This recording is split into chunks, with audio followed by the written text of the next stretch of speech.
अस्सलाम वालेकुम वरहमतुल्लाहि वबरकातुहू।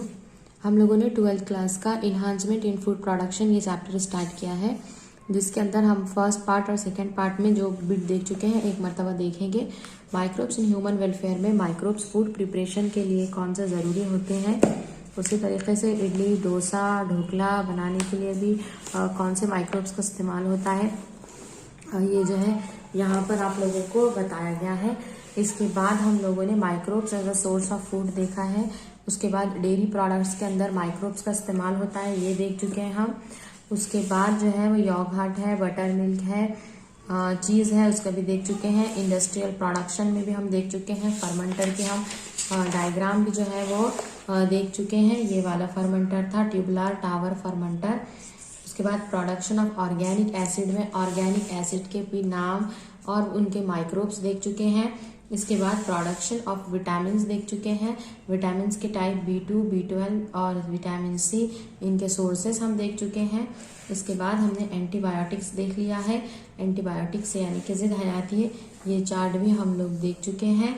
उसके बाद हम लोगों ने इंजाइम्स जो है, ये इंजाइम्स और ये इंजाइम्स के नाम और इंजाइम्स के सोर्सेस कौन से हैं और जिबरलिन प्रोडक्शन तक हम आ चुके हैं। आज के वीडियो में हम देखेंगे microbes in sewage treatment. Microbes in sewage treatment ये अंदर यानी कि जो सीवेज यानी कि जो गंदा पानी होता है, वो गंदे पानी की सफाई के में जो जरासीम होते हैं, सफाई के लिए कौन से जरासीम है उस पर हमें क्या है लिखना है।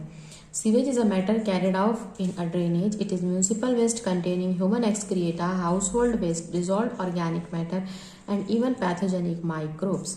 क्या कहा जा रहा है कि जो सीवेज होता है, जो गंदा पानी है, जो गटर का पानी है, वो क्या है कि शहरों और गांव के बाहर जो गंदा पानी बहुत ज़्यादा मिक़दार में ज़ख़ीरा होता है, ऐसे गंदे पानी को हम सीवेज कहते हैं।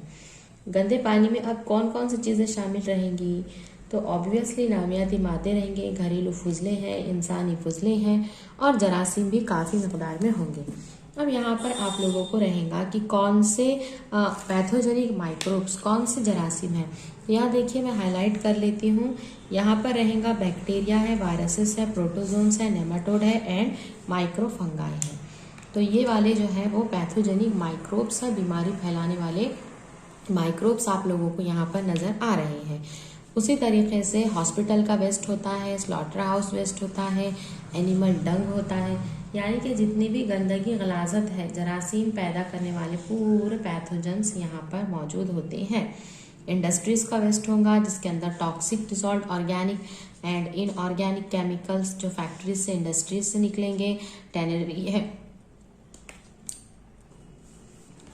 इसके बाद जो है फार्मास्यूटिकल्स है, वेस्ट है, ये तमाम चीज़ें जो है वो सीवेज के अंदर आती है, यानी गंदे पानी में आती है। अब कंपोजिशन ऑफ सीवेज पर भी आपको क्वेश्चन आ सकता है कि सीवेज में क्या क्या है। अब याद रखिए सीवेज में क्या होता है, 99.5% to 99% वाटर होता है, 0.1 से 0.5% इनऑर्गेनिक और ऑर्गेनिक मैटर होता है।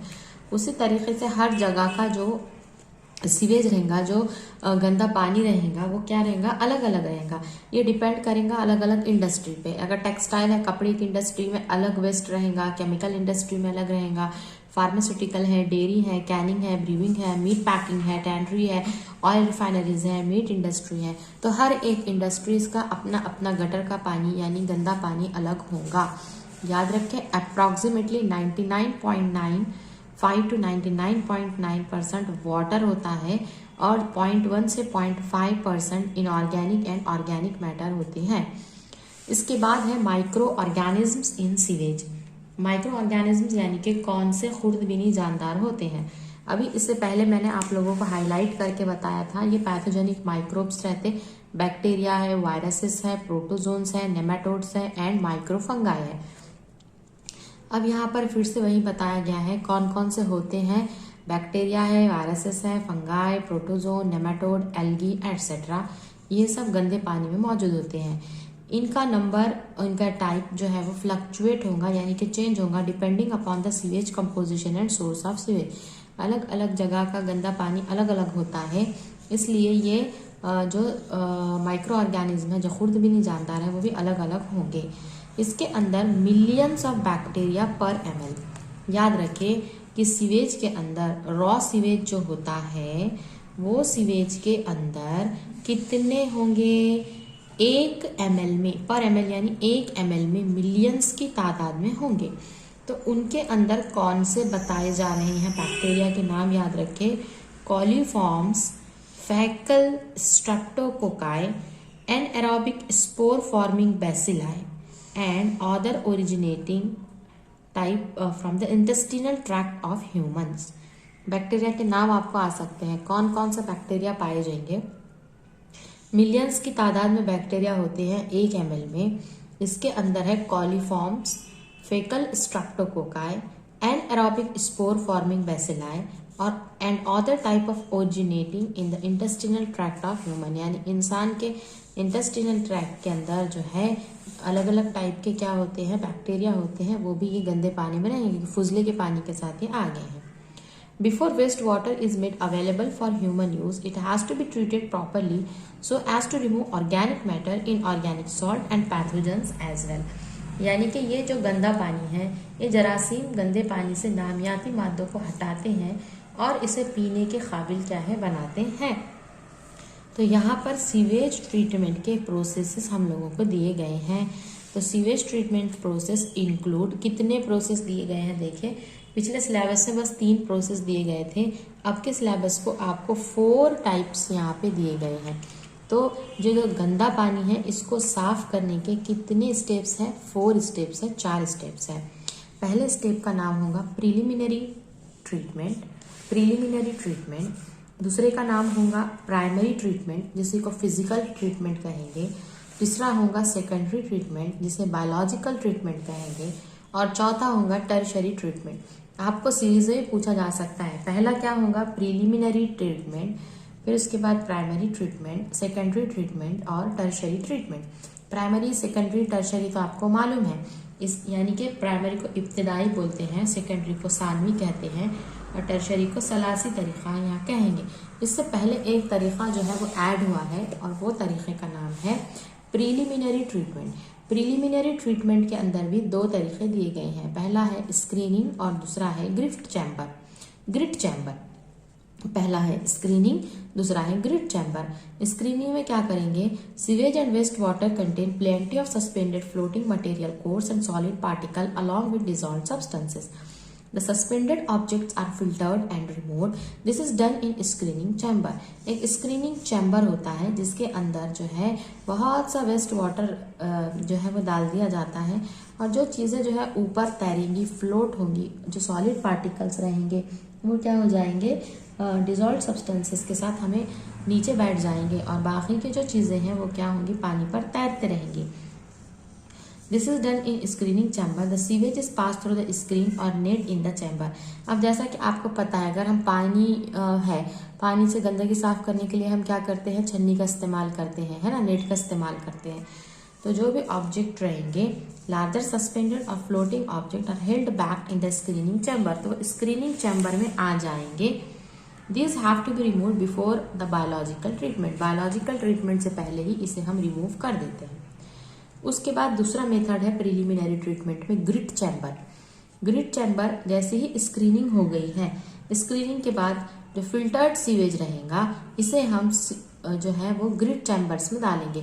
तो सीरीज में ग्रिट चैम्बर्स लगे होते हैं, इसमें ये फिल्टर्ड सीवेज को, गंदे पानी को डाला जाता है। ये चैम्बर्स में क्या होते हैं, बड़े पत्थर, स्टोन्स, पेबल्स होते हैं एंड ब्रिक ब्लास्ट होते हैं।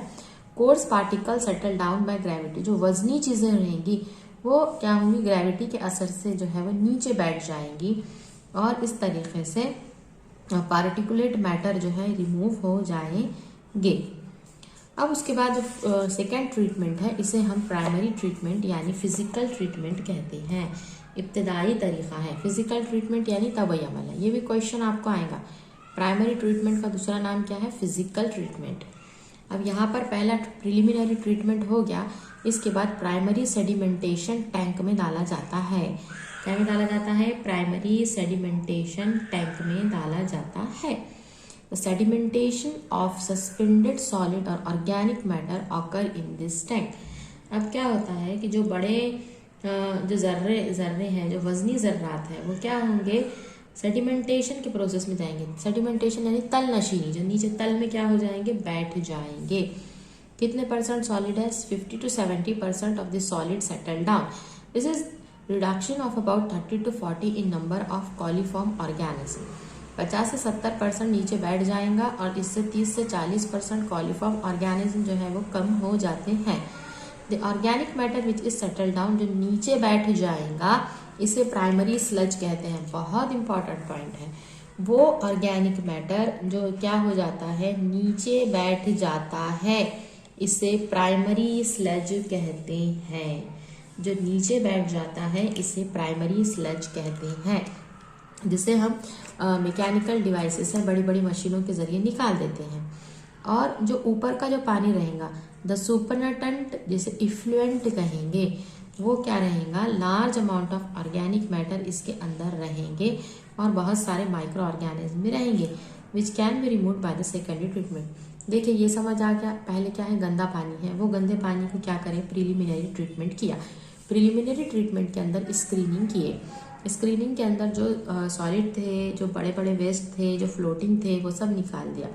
इसके बाद प्राइमरी ट्रीटमेंट किया। प्राइमरी ट्रीटमेंट के अंदर सेडिमेंटेशन टैंक में डाले, प्राइमरी सेडिमेंटेशन टैंक में डाले, जिसकी वजह से ये हुआ कि जो वजनी थे, जो भारी पार्टिकल्स थे, वो नीचे बैठ गए।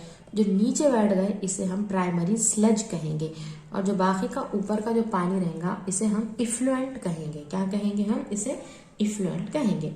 अब ये हो गया प्राइमरी ट्रीटमेंट। प्राइमरी ट्रीटमेंट के बाद आता है सेकेंडरी ट्रीटमेंट। सेकेंडरी ट्रीटमेंट को कहते हैं बायोलॉजिकल ट्रीटमेंट। सेकेंडरी ट्रीटमेंट को क्या कहते हैं, biological treatment. The primary effluent इस पार्ट, अब जो नीचे का तो अपन जो वेस्ट बैठ गया है वो निकाल दिए। अब जो ऊपर का जो पानी बचा है, वो पानी को क्या कहते हैं, इफ्लुएंट, प्राइमरी इफ्लुएंट। अब इसको लार्ज एरिएशन टैंक में डालेंगे, यानी कि जो बचा हुआ पानी है उसे बड़ी टंकी में डालेंगे, और ये constantly agitated mechanically the air is pumped into it. यानी क्या किया जाता है कि एक जो कारामद हवाबाज जरासीम है इसके अंदर डाले जाते हैं, और इसे कंटिन्यूअसली एजिटेशन बोले तो क्या है, घुमाया जाता है, कॉन्स्टेंटली घुमाया जाएगा, जिसकी वजह से जो एरोबिक बैक्टीरिया होते हैं, जो हवाबाश बैक्टीरिया होते हैं, उनका एक गुच्छा बन जाता है, और वो गुच्छे को फ्लॉक्स कहेंगे। इंपॉर्टेंट पॉइंट है। जो एरोबिक बैक्टीरिया होते हैं वो कॉन्स्टेंटली हिलाने की वजह से, अब जो गटर का गंदा पानी था इसे क्या कर रहे हैं, कंटिन्यूअसली क्या कर रहे हैं, घुमा रहे हैं, इसकी वजह से बैक्टीरिया का गुच्छा हो जाएगा, और इसे हम फ्लॉक्स कहेंगे। Flocks, what are flocks? Flocks are the masses of bacteria held together by the slim and fungal hyphae to form the mesh-like masses. Bacteria का गुच्छा जो फंगस के धागों के जरिए, फंगल हाइफी के जरिए एक दूसरे से जुड़ जाता है।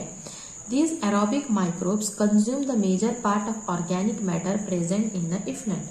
ये समझ आ रहा है आपको कि अपन ने क्या करे थे, जो पानी था, जो गंदा पानी था, जो सीवेज का पानी था, पहले तो उसे क्या किया है, स्क्रीनिंग किया, उसकी प्रिलिमिनरी टेस्ट में डाला।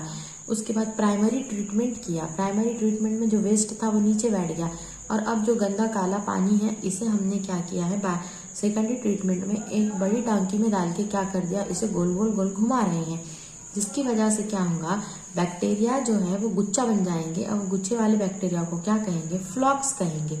और ये जो बैक्टीरिया होंगे ये क्या करेंगे, मेजर पार्ट ऑर्गेनिक मैटर का जो है, जो भी गंदगी वो है, इफ्लुएंट है, जो ऑर्गेनिक मैटर है, उसमें क्या होंगे, ये ग्रो होंगे, इनकी ग्रोथ हो जाएगी।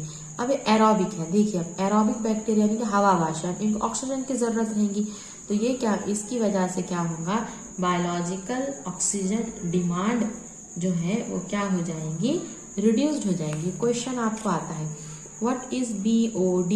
BOD is biochemical oxygen demand, या इसे हम बायोलॉजिकल ऑक्सीजन डिमांड भी कहते हैं, और वो बढ़ती है, कम होती है, इट इज रिड्यूस्ड, वो कम हो जाती है। क्या है BOD? बायोलॉजिकल ऑक्सीजन डिमांड क्या है, ये हलपजीर ऑक्सीजन की मिकदार होती है जो हवाबाज जानदार अजसाम के लिए क्या है, जरूरी होती है। तो यहाँ पर जो है BOD क्या होता है, रिड्यूस्ड हो जाता है, ऑक्सीजन डिमांड कम हो जाता है। अब सेकेंडरी ट्रीटमेंट के बाद आएगा tertiary treatment. Once the BOD of waste water is reduced, एक मरतबा BOD कम हुआ, इसके बाद इसे हम डालते हैं सेटलिंग टैंक में। देखिए जो प्राइमरी ट्रीटमेंट था इसके अंदर हमने इसे प्राइमरी सेडिमेंटेशन टैंक में डाला था। दूसरी मर्तबा हमने सेकेंडरी ट्रीटमेंट में एरिएशन टैंक में डाला। आप टैंक के भी नाम याद रखिए। प्राइमरी ट्रीटमेंट में हमने कौन से टैंक में डाला था, हमने इसे प्राइमरी सेडिमेंटेशन टैंक में डाला था। सेकेंडरी ट्रीटमेंट में हमने इसे एरिएशन टैंक में डाला था और टर्शरी ट्रीटमेंट में हमने इसे सेटलिंग टैंक में डाला है। टैंक के नाम भी याद रखिए। The sediment is now called activated sludge. अब जो सेडिमेंट है, अब जो नीचे बैठ जाएगा इसे एक्टिवेटेड स्लज कहेंगे, और पहले मर्तबा जो नीचे बैठा था इसे हमने प्राइमरी स्लज कहा था।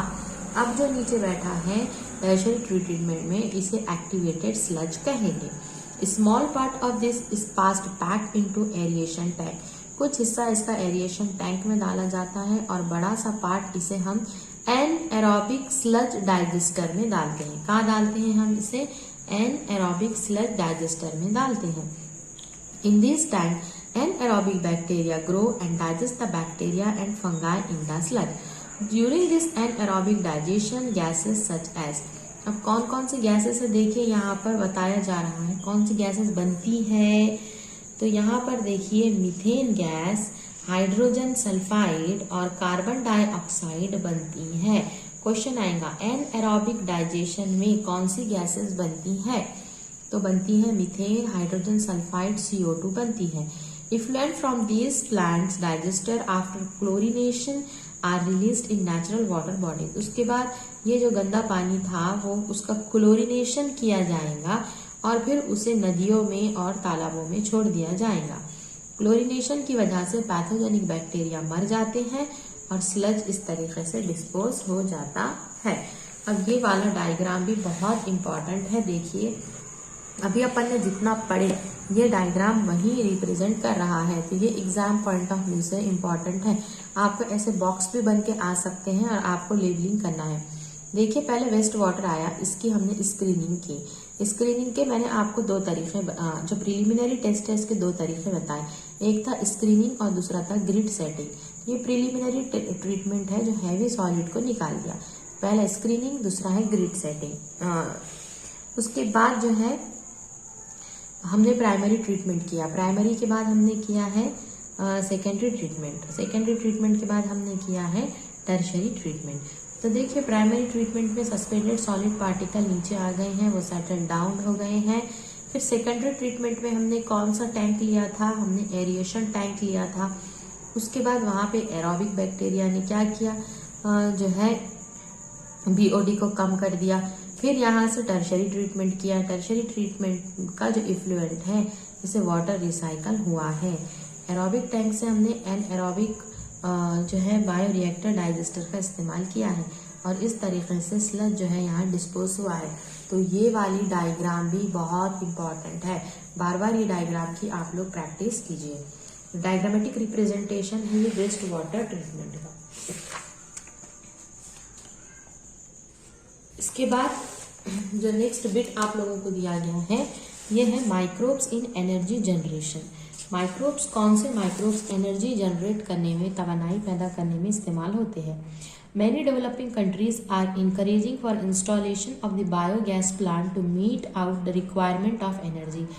बहुत सारे कंट्रीज जो है अपनी एनर्जी को बनाने के लिए, अपनी ज़रूरत को पूरा करने के लिए बायोगैस प्लांट लगा रहे हैं। बायोगैस प्लांट यानी हयाती गैस, बायोगैस यानी हयाती गैस, जिसे गोबर गैस भी कहते हैं, याद रखिए हयाती gas.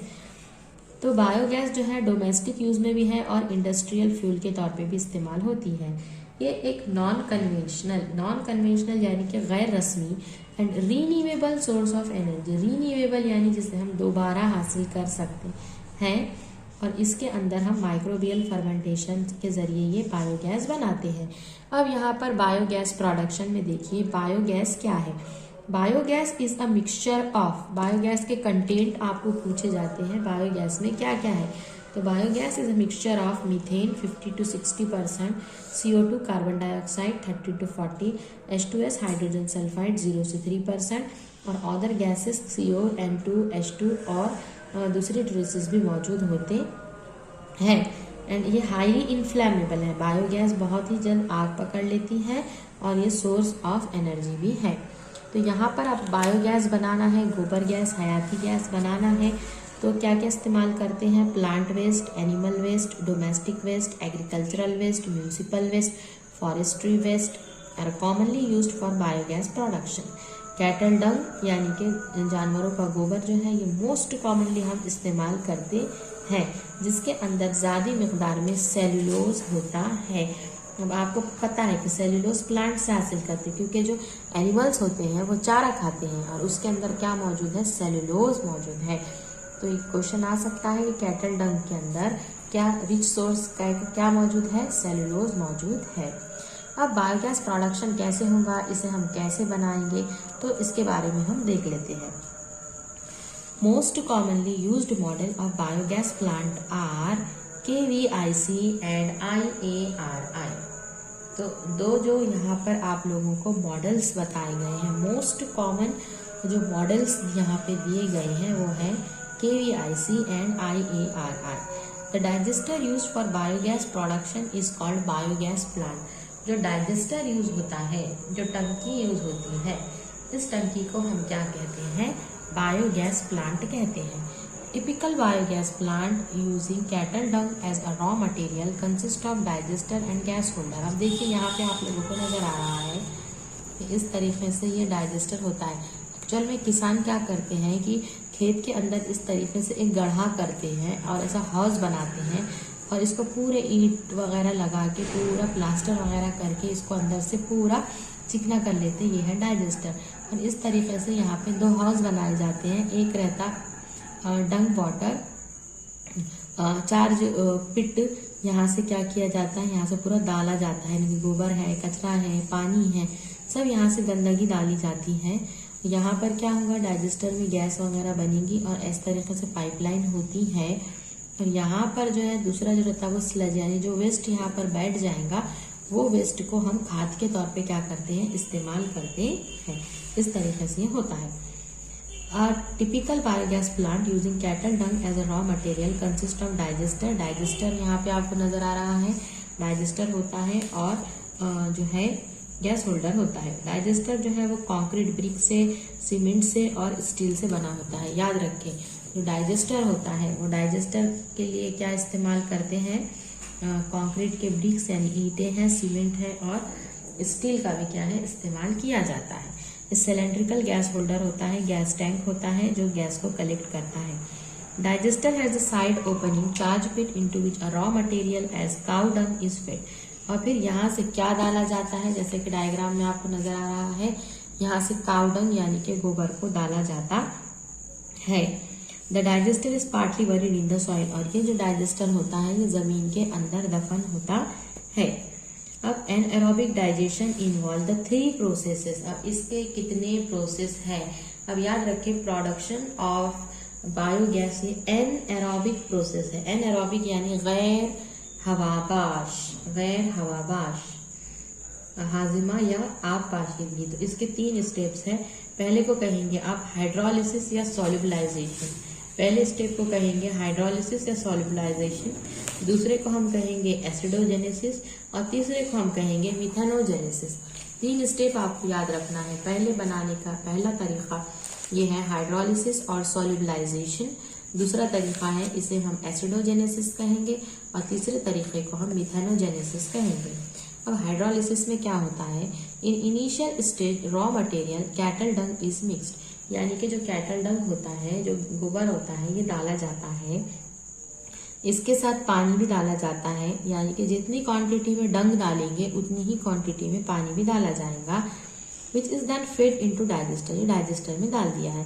Hair anaerobic hydrolytic bacteria. अब ये इंपॉर्टेंट है, यहाँ पर एनएरोबिक हाइड्रोलाइटिक बैक्टीरिया के नाम आप लोगों को पूछे जा सकते हैं। कौन से बैक्टीरिया होते हैं? Clostridium and Pseudomonas. ये क्या करते हैं? कार्बोहाइड्रेट को सिंपल शुगर में कन्वर्ट करते हैं। याद रखिए, कार्बोहाइड्रेट को सिंपल शुगर में कन्वर्ट करते हैं, प्रोटीन्स को अमाइनो एसिड में और लिपिड्स को फैटी एसिड में। बहुत इंपॉर्टेंट पॉइंट है। ये बैक्टीरिया क्या करते हैं, कार्बोहाइड्रेट को तोड़कर क्या बनाते हैं, सिंपल शुगर। प्रोटीन को तोड़कर क्या बनाते हैं, अमाइनो एसिड। और लिपिड को तोड़कर क्या बनाते हैं, फैटी एसिड। ये आपका इम्पॉर्टेंट यहाँ पे एमसीक्यू जो है वो बनता है। एक तो एनारोबिक हाइड्रोलाइटिक बैक्टीरिया के नाम पूछेगा, क्लॉस्ट्रीडियम है और सीडोमोनास है। उसके बाद यहाँ पे जो हाइड्रोलिसिस का प्रोसेस हो रहा है, तो कार्बोहाइड्रेट सिंपल शुगर में कन्वर्ट होंगी, प्रोटीन अमाइनो एसिड बन जाएगा और लिपिड्स जो है वो फैटी एसिड में कन्वर्ट होगा। इसके बाद जो सेकेंड मेथड है वो है एसिडोजेनेसिस। एसिडोजेनेसिस स्टेज में facultative and aerobic acidogenic bacteria and obligate and aerobic organism convert simple organic material into acid. यानी कि इस अमल में क्या होता है, सादा हल पजीर नामियाती तुरशे में तब्दील हो जाते हैं। जैसा कि कौन से एसिड बनेंगे यहाँ पर याद रखिए, कौन कौन से एसिड बनते हैं, formic acid, acetic acid, hydrogen और कार्बन डाइऑक्साइड। तो एसिडोजेनेसिस नाम ही है एसिडोजेनेसिस, एसिडो यानी कि एसिड, जेनेसिस यानी फॉर्मेशन बनना, यानी कि एसिड बनने का अमल एसिडोजेनेसिस कहलाता है। तो कौन से एसिड बनेंगे, formic acid, acetic acid, hydrogen और कार्बन डाइऑक्साइड। और तीसरा जो मेथड है, लास्ट मेथड है इसका, इसे हम मिथेनोजेनेसिस कहेंगे। ये लास्ट स्टेज होती है। इसके अंदर मिथेनोजेनिक बैक्टीरिया, इंपॉर्टेंट क्वेश्चन है, मिथेनोजेनिक बैक्टीरिया इस्तेमाल होते हैं। कौन है, मिथेनोबैक्टीरियम, मिथेनोकोकस। क्या कन्वर्ट करते हैं, एसीटेट को hydrogen CO2 into methane, CO2 and H2 and other product. तो यहाँ पे आप देखिए एसिटिक एसिड जो है वो कन्वर्ट हो रहा है मीथेन। तीनों रिएक्शन याद रखें, एसिटिक एसिड कन्वर्ट हो रहा है मीथेन में, फॉर्मिक एसिड कन्वर्ट हो रहा है मीथेन, कार्बन डाइऑक्साइड और वाटर, और कार्बन डाइऑक्साइड और हाइड्रोजन के मिलाप से यहाँ पर मीथेन और H2 बन रहा है। यानी कि सबके प्रोडक्ट में हमें यहाँ पर CH4 यानी मीथेन नजर आ रहा है। तो अब इसके इस्तेमालात क्या रहेंगे, क्या अहमियत है इसकी, ये भी आपको इम्पोर्टेंट क्वेश्चन 2016-17 में ये 2 मार्क्स के वास्ते आया था। हयाती गैस की अहमियत क्या है, क्या अहमियत है कि ये आसान होता है, सस्ता है, महफूज है, दोबारा इस्तेमाल हो सकता है। यानी कि जब भी किसान जो है गोबर वगैरह होता है तो उसको क्या करेगा, वो डालेगा, फिर से गैस वो बनाना शुरू कर देगा। हयाती गैस जो है घरेलू रोशनी में, सड़क की रोशनी में, छोटी सनतों में भी इस्तेमाल होती है। इसके बाद क्या है, ये नीले शोले के साथ जलती है और इसमें धुआं नहीं होता, तो जो है आलूदगी नहीं फैलेगी, माहौली आलूदगी को ये कम करती है। यानी कि ये इको फ्रेंडली है, यानी कि ये माहौल दोस्त होता है और इसे आसानी से तैयार किया जा सकता है, जखीरा किया जा सकता है और एक जगह से दूसरी जगह ले जाया जा सकता है। तो आज का वीडियो बहुत ही ज़्यादा इम्पोर्टेंट था। ये आप लोगों का पार्ट 3 था, जिसके अंदर आज हमने सीवेज ट्रीटमेंट और बायोगैस प्रोडक्शन ये दोनों बिट देख चुके हैं। तो आई होप आप लोगों को ये बिट जो है वो समझ आ चुके होंगे। अगर आप लोगों को कोई डाउट है तो आप कमेंट बॉक्स में हमसे पूछ सकते हैं। वीडियो को ज़्यादा से ज़्यादा शेयर कीजिए, रिपीट कीजिए, बार बार देखिए और इसके पॉइंट्स आप लोग बनाइए। तो ये जो है आप लोगों को तरक्की तालीम के अंदर भी इसके जो है नोट्स अवेलेबल है। तो देखिए तरक्की तालीम के अंदर ये आप लोगों का क्वेश्चन नंबर 29 है। ये क्वेश्चन नंबर 29 है, ये पूरा तरीका आप लोगों को दिया गया है। और क्वेश्चन नंबर 31 जो है ये बायोगैस प्लांट का 31 हो गया है। उसके बाद जो है आप वीडियो को पॉज करके भी इसके नोट्स जो है वो बना सकते हैं। अल्लाह हाफ़िज़।